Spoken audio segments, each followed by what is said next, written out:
भगवान की चरण रज, ये परम ब्रह्म परमेश्वर परम पिता परमेश्वर की चरण रज, जो परम ब्रह्म परमेश्वर भगवान के भक्तों का आधार मानकर परम ब्रह्म परमेश्वर जो लीलाएं करते हैं अवतार लेकर, वो परम ब्रह्म परमेश्वर का रूप है। सदगुरुदेव भगवान वही परम ब्रह्म परमेश्वर का रूप है। भगवान विष्णु, भगवान शिव जी, भगवान गणेश देव, भगवान सूर्य नारायण भगवान, जो गृहस्थी पांच देवताओं का घर में हमेशा पूजन करते हैं, वो गृहस्थी सदा सुखी रहते हैं। ये परम ब्रह्म परमेश्वर के पांच रूप हैं। ये जो पांच रूप हैं, इनका ज्ञान कहाँ से मिलता है? सदगुरुदेव भगवान के चरणों से। बंदौ गुरु पद कंज, कृपा सिंधु नर रूप हरि, महामोह तम पुंज, जासु वचन रवि कर निकर। सदगुरुदेव भगवान के चरण रज, भगवान सदगुरुदेव भगवान का वचन, सदगुरुदेव भगवान का स्वरूप, ये सब ब्रह्ममय होता है। जैसे सूर्य नारायण भगवान का जब प्रकाश उदय होता है तब रात्रि अपने आप चली जाती है, उसी प्रकार से सदगुरुदेव भगवान का वचन जब ये जीव अंगीकार करता है, उस समय पर इसके हृदय के जितने विकार हैं ये सब समाप्त हो जाते हैं और हृदय के अंदर वो ज्ञान रूपी प्रकाश होता है।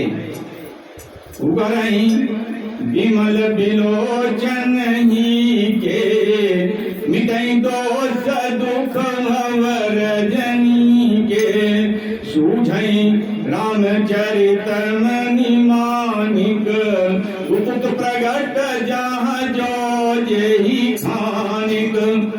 सदगुरुदेव भगवान संत का रूप होता है। संत का रूप भगवान शिव जी का होता है और भगवान शिव जी संपूर्ण ब्रह्मांड के सदगुरु हैं। सभी को जब कभी संत का दर्शन हो तो समझ लेना चाहिए कि भगवान शिव जी का साक्षात्कार हो रहा है। जो लोग अत्यंत श्रद्धा के साथ संत के रूप में सदगुरुदेव भगवान को मानते हैं, सदगुरुदेव भगवान को शिव रूप में मानते हैं, वही लोग श्रद्धा पूर्वक उन्हीं के चरण रज को ग्रहण करते हैं, जिससे सूर्य नारायण भगवान का जिस प्रकार से प्रकाश जब प्रातः काल होता है तब रात्रि अपने आप चली जाती है, उसी प्रकार से सदगुरुदेव भगवान का वचन जो लोग अपने जीवन पे उतारते हैं, उनके हृदय में अंधकार चला जाता है। अंधकार दो प्रकार का होता है, एक अंतरिम, एक बहिरिंग। अंतरिम में काम, क्रोध, मद, लोभ, ईर्ष्या, द्वेष, इनका आधिपत्य समाप्त हो जाता है और बहिरिंग दृष्टि से ये जीव अर्थ धर्म भी, अर्थ धन, धर्म, धर्म का मतलब जानते हो क्या होता है?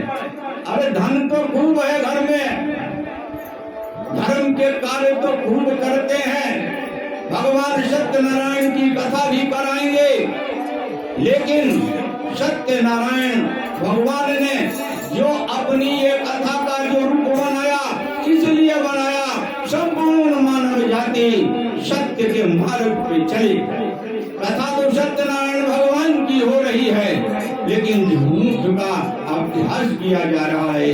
इससे परमात्मा कभी प्रसन्न नहीं होते हैं। सत्य का आचरण दो तरीके से होता है, अंतरिम में भी सत्य हो और बहिरिंग में भी सत्य हो।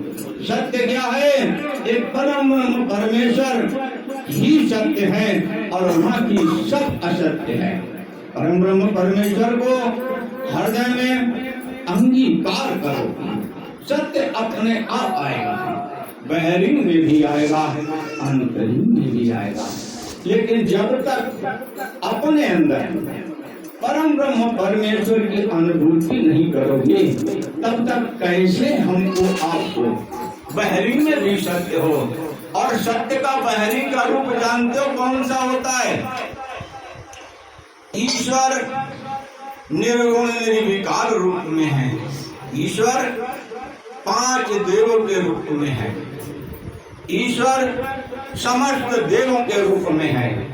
ईश्वर समस्त जीवों के रूप में है। ईश्वर जीव के 2 रूप हैं, जड़ भी और चेतन भी। ईश्वर जड़ रूप में भी है और चेतन रूप में भी है। संपूर्ण ब्रह्मांड में, अंतरिम में, बहरिंग में, दोनों में जब ईश्वर की अनुभूति होगी, ईश्वर का प्रकाश होगा, तभी बहरिंग में ईश्वर सत्य रूप में हमको और आपको दिखेगा। दूसरे का अवगुण नहीं दिखेगा, दूसरे का अशुद्ध कर्म नहीं दिखेगा। स्त्री को पुरुष रूप, पुरुष को स्त्री रूप में, दोनों ही स्वरूपों में परम ब्रह्म परमेश्वर का दर्शन होगा। कब? जब हृदय के अंदर काम क्रोध मद लोभ का आधिक्य समाप्त होगा और तुम्हारे अंदर जब ईश्वर ब्रह्म तत्व का अनुभूति होगी, दर्शन होगा, तब दृष्टि बदलेगी। तो दृष्टि बदलेगी कैसे? उभरई विमल बिलोचन ही के। जब तक अंदर बैठे हुए जो दुर्भावनाएं हैं, जब तक ये समाप्त नहीं होंगी, तब तक अंदर की न आंख खुलेगी, न अंदर के बंद दरवाजा जो है, पट कहते हैं दरवाजे को, उभरई कहते हैं आंख को। तो अंदर के पट खुलेंगे कब? और अंदर की आंख दिखेगी कब? खुलेगी कब? जब हृदय के अंदर के सभी विकार समाप्त होंगे। विकार समाप्त होने के लिए सत्य का आचरण दोनों स्वरूपों में करना चाहिए, अंतरिम में भी, बहरिंग में भी। इसी अभ्यास को करने के लिए हमको और आपको पूजा का, पाठ का, जप का, तप का, बड़ों की सेवा का, सत्कार संतों का, गौ माता का, तीर्थाटन का, सद्गुरुदेव भगवान का, जब तक हम सभी धर्मों के कार्यों को नहीं करेंगे, तब तक हमारे अंदर प्रकाश नहीं होगा। दूसरी बात, और सभी कामों को करते हुए या तो प्रभु मैं होके करो, किसी सब प्रभु जी के रूप हैं, तो अंदर प्रकाश आएगा, या फिर प्रभु जी की आज्ञा समझकर हृदय में प्रभु जी को धारण करो, तब ये सब कुछ दिखेगा। प्रभु जी की सेवा ही इस जीव का धर्म है, और वो 2 तरीके से मिला करती है, एक सेवा भाव से, एक ज्ञान से, एक सुंदर भाव से और सुंदर कर्म से। जब तक ये जीव निष्काम कर्म में नहीं जाएगा, तब तक ईश्वर को कैसे जान सकता है? विचार करो। अगर मान लीजिए हम संसार के कामों और अपने आप को उलझा के रखे कि ये अच्छा है, ये खराब है, इससे सुख मिलेगा, इससे दुख मिलेगा, अगर इन्हीं चीजों में हमने अपने आप को उलझा के रखा, तो कैसे हम प्रभु जी तक पहुँचेंगे? कैसे हम अपने आप को एकम ब्रह्म द्वितीय नास्ति तक ले जा सकते हैं?